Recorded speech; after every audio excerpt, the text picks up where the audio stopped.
গুরুত্ব কখনো জোর করে নেওয়া যায় না।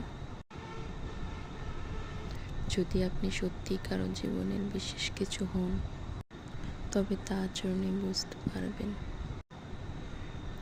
তার নিঃশব্দ যত্ন আর ভালোবাসায় প্রকাশ পাবে। সম্পর্ক টিকে থাকে যত্নে, ভালোবাসায়, হোক সেটা প্রেম, বন্ধুত্ব, আত্মীয়তা বা শুধু চেনা মানুষ। যেখানে অবহেলা, সেখানে সম্পর্ক শুকিয়ে যায়, যেন পানি না পেয়ে মরে যাওয়া এক গাছ। পাতা ঝরে পড়ে সৌন্দর্য মুছে যায়, আর এক সময় হারিয়ে যায় সম্পর্ক নিজেই। তাই মনে রাখবেন, গুরুত্ব চেয়ে নেওয়ার নয়, দেওয়ার বিষয়।